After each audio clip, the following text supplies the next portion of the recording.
Mesdames, Messieurs, bonjour. Bienvenue sur le plateau d'A-News Workwell pour ce numéro de notre émission Droit Devant. Et c'est maître Héloïse Hérault, avocat associé du cabinet Ezeis, avocat en charge du département droit social qui nous accompagne aujourd'hui. Chère Héloïse, bonjour. Bonjour Lionel. Bienvenue. Merci.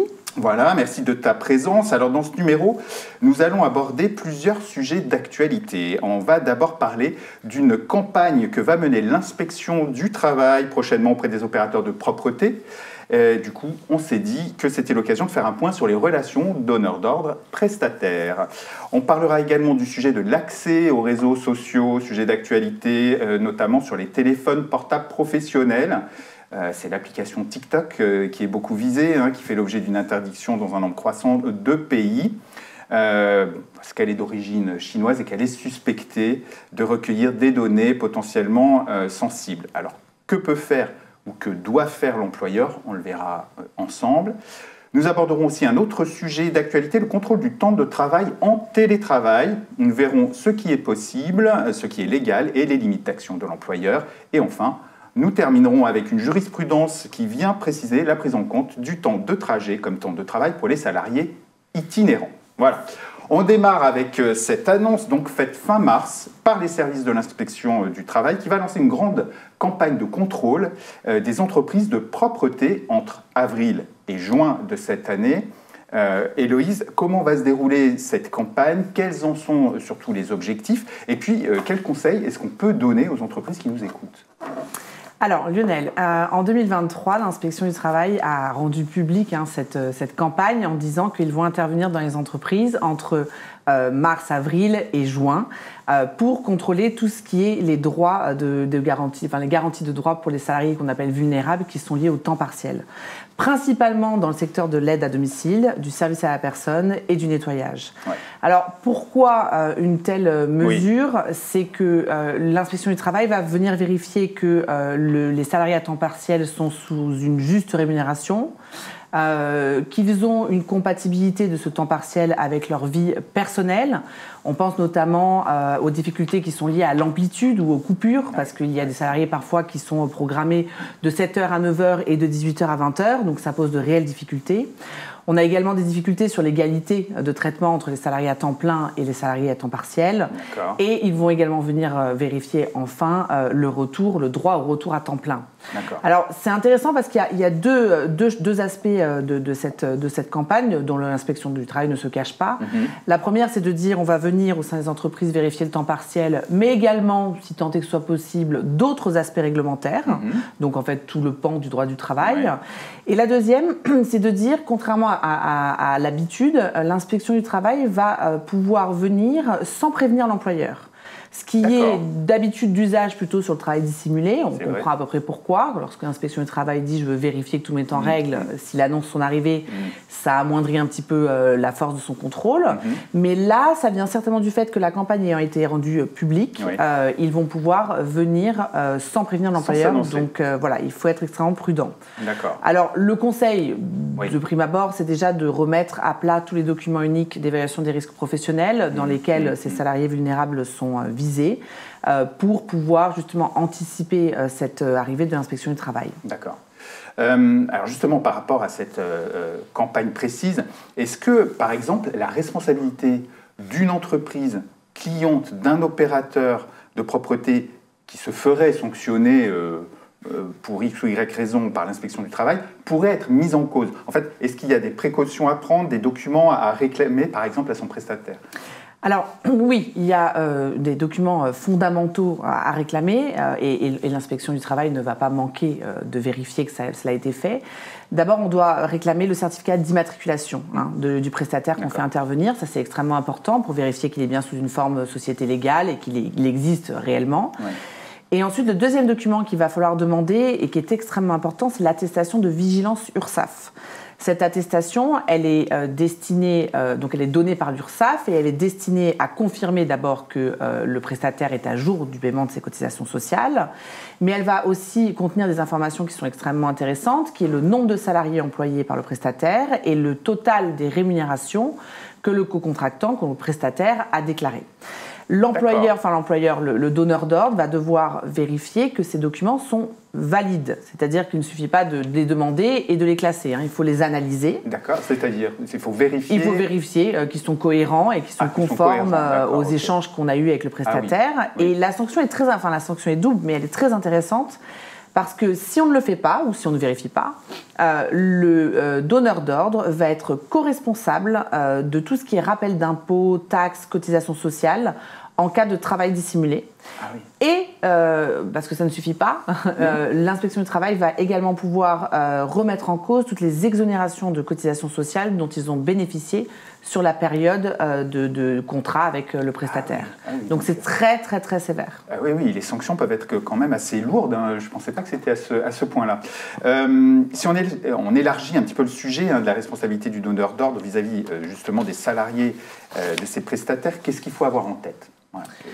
Les conseils principaux. Alors, les conseils principaux, il y en a deux. D'abord, c'est le plan de prévention. Ouais. Voilà, il y a un plan de prévention qui est obligatoire, qui doit donc réunir simultanément, c'est vraiment le simultanément est très important dans la loi, toutes les entreprises qui vont intervenir sur l'immeuble ou le chantier, et l'employeur lui-même. Et quand on dit employeur, donc de donneur d'ordre, ça doit être vraiment un représentant légitime qui bénéficie d'une délégation de pouvoir très spécifique pour pouvoir mener à bien ce contrôle. Et ça va être une visite en fait de contrôle où tous les intervenants vont faire une visite des lieux, des installations et du matériel qui va pouvoir être utilisé par les entreprises prestataires pour vérifier leur conformité et détailler le chantier, les travaux qui vont être effectués. Et cela va pouvoir couvrir, toujours avec des nuances, mais les responsabilités pénales en cas d'accident du travail, en cas de souffrance au travail, en cas d'amiante, etc. Donc ça, c'est vraiment le plan de prévention. C'est un document qu'il ne faut pas négliger. Voilà, premier conseil, le plan de prévention est bien prévoir d'inviter toutes les parties prenantes autour de la table. Exactement, voilà. Et elles doivent être là simultanément. Ça, c'est vraiment important. Tu viens de préciser. Donc ça, c'est le premier conseil. Ouais. Le deuxième, c'est que tout ce qui est relation donneur d'ordre prestataire de service fait souvent appel à une notion pénale qui est très embêtante, qui est celle du délit de marchandage. Ouais. Donc il ne faut pas rentrer dans un écueil qui est que le donneur d'ordre n'est pas l'employeur. Donc il ne faut pas qu'il y ait un transfert du lien de subordination, c'est-à-dire que les équipes des entreprises prestataires qui viennent sur le lieu ne sont pas les salariés du donneur d'ordre. Donc il faut garder une distance à ce niveau-là qui est extrêmement importante. Et il faut toujours avoir en tête que l'opération ne doit pas avoir un but lucratif. C'est toujours tentant de ne pas utiliser sa main-d'œuvre et de faire appel à une prestation extérieure, mais le délit de marchandage qui se rapproche énormément du prêt de main-d'œuvre illicite, il est sanctionné principalement sur ces deux critères. Oui. Donc ça veut dire quoi ? Ça veut dire qu'il ne faut pas, par exemple, donner d'ordre direct, réorganiser, c'est ça, le travail sans évidemment en passer par la hiérarchie de l'entreprise prestataire. On est d'accord ? C'est ça, le lien de subordination. Alors c'est toujours l'histoire du peintre. Lionel, tu vas faire intervenir un peintre chez toi, donc c'est ton prestataire, et tu vas lui dire « je veux que tu peignes le mur et je veux qu'il soit en verre ». Ce sont des instructions, mais ça ne caractérise pas un lien de subordination pour autant, donc la limite est très faible, c'est-à-dire qu'on va pouvoir donner des instructions plus ou moins larges à ces salariés des entreprises prestataires, mais il ne faut ni les contrôler, ni accepter les congés payés, il ne faut pas se comporter comme étant l'employeur. Compris. Allez, passons à un autre sujet dont on entend beaucoup parler en ce moment, les fameuses applications de réseaux sociaux dont certains sont suspectés d'être des mouchards, à l'instar, je le disais en introduction, par exemple de TikTok. Alors il y a de plus en plus d'entreprises qui demandent à leurs salariés de désinstaller ces applications de leur téléphone portable professionnel. Alors, est-ce que l'employeur peut imposer cela d'abord ? Et puis, comment est-ce qu'il vérifie ? Alors, TikTok, c'est un phénomène qui pose énormément de problèmes. On en a parlé sur la démission, la grande démission. Oui. C'est un phénomène de réseaux sociaux qui, en plus, pose une difficulté à l'employeur parce qu'il est omniprésent. Oui. Il y a deux raisons pour lesquelles l'employeur peut intervenir sur les réseaux sociaux d'un téléphone professionnel. Je dis bien professionnel. Voilà. D'abord, c'est pour assurer la sécurité des données de l'entreprise parce que, comme tu le soulignais, on a quand même tendance à une collecte des données qui peut être indépendante de la volonté du salarié, donc les entreprises peuvent ne pas être en accord avec ça. C'est vrai. Et la deuxième raison pour laquelle ils peuvent limiter cet usage, c'est pour justement limiter aussi l'abus d'utilisation des réseaux sociaux pendant le temps de travail. Parce que la difficulté, c'est qu'on a de la jurisprudence qui commence à sortir, et notamment, je pense à un cas où l'employeur avait sanctionné le salarié pour avoir utilisé les réseaux sociaux sur son téléphone professionnel pendant 40 heures dans le mois. Ah oui. 40 heures dans le mois, somme toute, ça fait 2 heures par jour à peu près. 2 heures par jour, ça va très vite. Hein. Ça peut être une petite demi-heure le matin, 5 minutes à la pause café, on revient du déjeuner, on met une demi-heure. Bon. Et en fait, tous les réseaux sociaux sont vraiment de plus en plus encadrés parce que ça a commencé il y a peut-être 5 ou 6 ans par la liberté d'expression, de ne pas dénigrer l'employeur sur les réseaux sociaux. Et aujourd'hui, c'est plus on passe du temps sur les réseaux sociaux à ne pas travailler. Alors, comment on encadre au niveau employeur pour pouvoir sanctionner légitimement? Parce qu'il faut quand même que le salarié soit informé de son interdiction. On inscrit ces mentions-là dans le règlement intérieur, dans une charte informatique ou dans des notes de service qui puissent permettre de jouer avec cette interdiction et la nuance de la vie privée, la liberté d'expression, etc. Est-ce qu'il faut informer les IRP ou, je ne sais pas, le CSE? Oui, le CSE doit être informé et tout ce qui est surveillance passe aussi par la CNIL. D'accord, donc aussi déclaration à la CNIL aussi. Exactement. Ah oui. Et comment on peut contrôler derrière? Parce qu'on peut toujours l'écrire dans le règlement intérieur, mais bon, voilà, c'est le téléphone professionnel. Est-ce qu'on a le droit d'aller vérifier dans le téléphone, sur le téléphone? Alors, c'est toujours compliqué parce qu'on peut faire une sorte de parallèle avec les emails. On ne peut pas aller chercher les emails, sauf s'ils sont d'origine professionnelle, en présence du salarié, avec des témoins. Donc, oui, il faut prévoir toutes ces dispositions dans le règlement intérieur en disant qu'on peut faire des contrôles par sondage, inopinés. C'est très compliqué à faire, c'est très compliqué à mettre en œuvre parce qu'on a tout ce caractère d'intrusion, peut-être, qui peut être parfois abusif de l'employeur.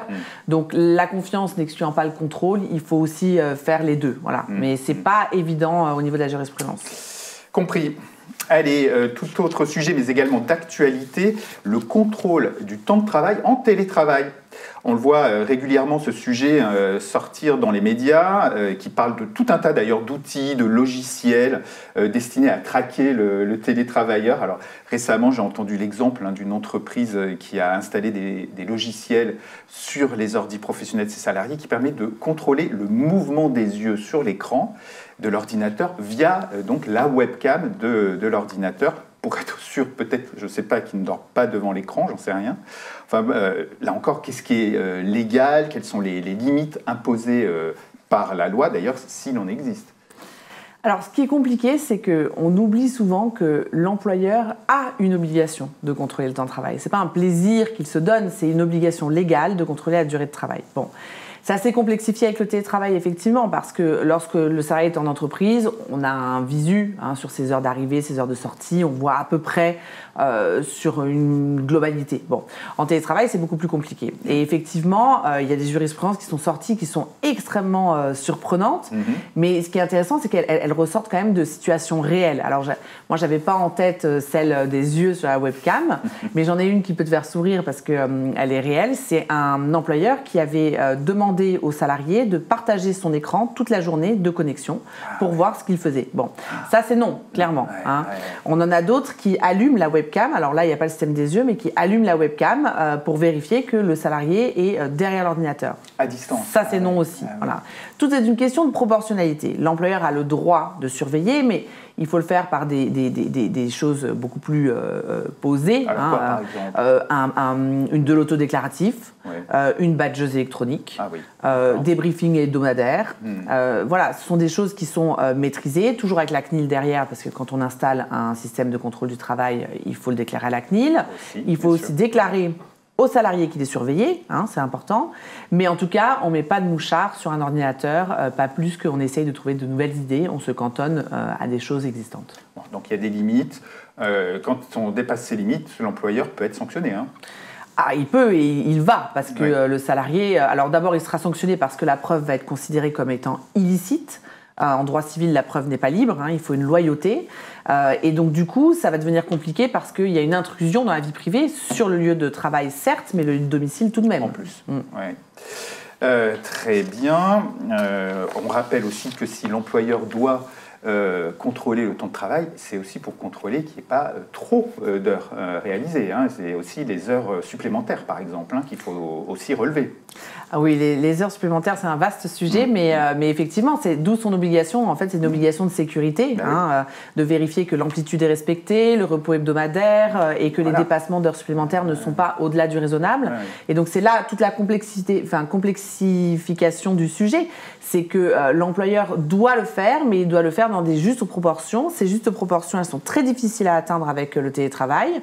Et donc, à la fin, si le salarié a envie d'être un petit peu plus souple sur ses horaires de travail, c'est difficile pour l'employeur de surveiller.